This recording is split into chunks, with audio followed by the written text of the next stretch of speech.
Yo, all right, yo, what's going on, man? Welcome back to another video here. We're gonna be talking about what happened last night at UFC 311. We're gonna be focusing especially just on one fight because we already know what happened in the main event, dog. Just easy for Islam Makhachev. Darce choke submission, his favorite submission. Easy money for Islam.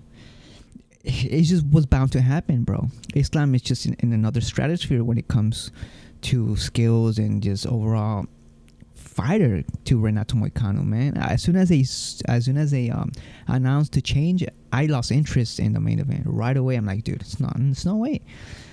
My heart was gonna go. Of course, my heart was going or was rooting for Moni Moicano, but I already knew what was gonna happen here. He was just gonna get just completely, you know. It's a ground game. It's just easy work for Islam Makhachev. All right, we're not gonna be focusing on that one. We're gonna be talking about the co-main event, ladies and gentlemen. We're gonna be focusing on Merab Dvalishvili, my boy, successfully defending his title against Umar Nurmagomedov, bro. This was just what a fight, bro. What a fight. This one and Hills is two of the most. These two were the most entertaining fights in the main event card. It's simple. Like Merab, bro. He started. Of course, Umar showed his skill and just how good he was in the first two rounds. He definitely showed why he's supposed to be up there, at the top. Because he clearly has better skills than Merab. But Merab has something that nobody in the UFC has, which is his cardio, bro. His cardio, his pressure, is just it was too much. It was too much for Umar Nurmagomedov, bro. It was just too much pressure and just relentless takedown after takedown after takedown. He was just exhausted. Coming out round 3, like in the middle of round 3, he started getting exhausted, bro. Completely exhausted. And Merab was just taking control, and he knew it. Merab knew that he was taking control. That's why he started showboating, because he knew that the tide was turning, Umar is really good, He's a really good competitor. He is, one of the best bantamweights. But he just lacked something that most fighters do when it comes to fighting Merab, which is the cardio, bro. And it's something that is so unique of Merab. He's the hardest worker inside the octagon, bro. Literally. The first 2 rounds, you could clearly see the damage that Umar caused Merab on the face, But people think at the end of the fight, because Merab's face was more busted up, they think that Umar won, which is a complete ridiculous. It's ridiculous, man. Because the damage that caused, that cut was in the first 2 rounds. And Umar won those rounds deservingly, because in those 2 rounds is what caused the damage. But by round 3, when he started to get exhausted, he wasn't really doing that much damage compared to what he used to, bro. Like Merab literally started hitting Umar more and more. Just incredible stuff from Merab, bro. It clearly shows that he is one of the best bantamweights, and he is clearly deserving to be in the GOAT status, man, in the bantamweight division. He clearly does. He's beaten Jose Aldo, he's beaten Henry Cejudo, he's beaten Sean O'Malley, he's been Umar Nurmagomedov. Like, this guy is just on another roll. Bro. Merab, man. Merab he's a beast. He's a machine, man. And he showed it last night. And she showed last night why he deserves to be champion, bro. He's coming off, he wasn't even 100%, bro. He had a back injury, and he had like a staph infection in one of his legs. So he wasn't even 100%, and he beat Umar Nurmagomedov. Yes, a lot of people are going to say that Umar broke his hand in round 1, but why did he broke his hand? because he punched Merab, and Merab's skull managed to fucking fracture Umar's hand. But that was all Merab. That was his skull, his face that that broke his hand. So that damage, even the broken hand, is caused by Merab. You know, he broke his. So pretty much Merab broke Umar's arm, or Umar's hand. I mean, completely broke it, fractured it, and just, man, it just shows. I'm so proud of Merab, dog. I'm so proud of him. He's a dog. He's a adopted Mexican. He's an adopted Mexican because he represents Mexico in a good way. Because she shows a great determination and hard work in there, you know. Arm and Sarukian, she started learning from somebody like Merab, you know, because Merab had a back injury as well. He went in there and fought, defended his title. Arman Sarukian had a back injury and he didn't even try to go in there and fight. It's incredible, man. It just shows the mentality. You know, you gotta have a good mentality if you want to be a champion.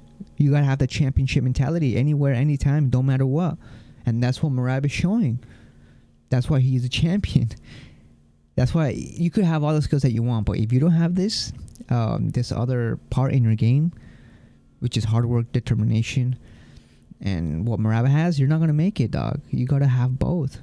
Merab has some skill, don't get me wrong, but he's not the most skillful bantamweight, you know, but he has enough skill for it to be enough, you know, to get him where he's at. So I'm really proud of him, really proud of him. And now let's talk about Jiri. Jiri Prochazka beat, TKO'd somebody like Jamahal Hill, man. And I gotta talk about this because I don't like Jamahal Hill. I hate Jamahal Hill, bro. I just don't like him. The attitude that he showed after he lost to Alex Pereira, you know, he was so like, he couldn't accept the loss. You know, he kept making excuses. And he kept mentioning Pereira. He kept mentioning Pereira and just he wouldn't shut up about Pereira. He was too focused on somebody else, you know. And look what happened. By the looks of things, it looks like he might not even ever fight Pereira ever again. He did. Obviously, Jamahal Hill had his couple of moments here and there, but from what I see, most of the fight was Jiri, bro. So Jiri went out there and showed why Jamahal Hill needs to start respecting other people, because he was out here disrespecting Roundtree's performance against Pereira. He was out here criticizing Jiri's performance against Alex Pereira. Meanwhile, fucking Jamahal Hill can't even beat Jiri Prochazka. And he got eliminated within the first 3 minutes against Pereira. So I'm telling you now, this guy is just, he got what he deserved, man. He got what he truly deserved. Karma is up. And it got him. It got him, dude. It literally got him. He was out here fucking, he was just talking so much. And now look at this. He's a sore loser, bro. If he would have just went out there, lost right with Alex, and be like, all right, I lost to the better man, better fighter that night. I'll come back stronger. But no, he just started making excuses. And he's not that good, bro. Let's be honest. Jamahal Hill is not that good. He thinks he's world level, but he's not world level in my opinion. Jamahal Hill is not world level. The reason why he got lucky is because Jiri Prochazka got injured. So he couldn't fight Glover Teixeira. Glover Teixeira was 42 years old. So Jamahal Hill steps in and beats Glover Teixeira, a 42-year-old light heavyweight. All right, but other than that, like, he doesn't have that many good wins, bro. And look at his physique, bro. You telling me that a champion should have a physique like that, a light heavyweight? Come on, dog. Bro, it looks like this guy doesn't even train at times, bro. He doesn't take it seriously at times. It's just, Jiri is just this is another level. Jiri showed why he's constantly improving. He showed why he's improving because his defense was a lot better than it was in previous fights. He didn't have his hands up, but he had a head movement. He had a better head movement, way better head movement. than his prior fights, man. So it just shows that Jiri is constantly improving and evolving still as a fighter, and he is already world level. In my opinion, I consider him world level. His only 2 losses in the UFC are against Alex Pereira. So I consider, and most of Jiri's fights were championship fights. So I'm telling you, bro, Jiri's he's a beast, man. He's a beast. I don't feel bad for Jamal Hill. He deserves everything that he received that night, bro. Let's see what other excuse Jamal Hill has to say about this, because I wonder what excuse he's gonna make now. Will he, accept the loss like a man, or he's gonna make another excuse? Because remember, Jamal Hill eye poked him so fucking bad, bro. He gouged his eyeballs, bro. Jiri did the same before, but it was accidental, and it wasn't as bad as the one that fucking Jamal Hill did. Jamal Hill fucking put almost his whole fucking finger inside his eye. Like, what a disgrace. What a disgrace. And Jiri was still able to come out and fight and still beat him. Wow, what a beast, man. What a good main event, man. Kevin Holland, doing his thing. Like I said, sandbagging. Typical Kevin Holland, bro. Just not trying, and just not trying at all. He's just not good enough. I'm serious. Kevin Holland is just not good enough. RDR showed that he's probably gonna get a title fight in the future, man, because he did show really good jiu-jitsu, and his striking did look a little bit better than his previous fight. So he just needs to constantly increase his striking, so he could find other ways to go for takedowns, by feigning a strike and then going for the takedown, stuff like that. But he has a bright future in RDR, bro.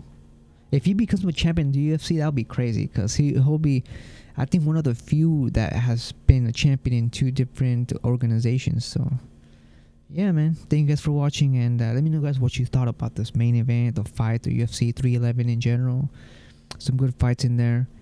And yeah, man, thank you guys for watching, and peace.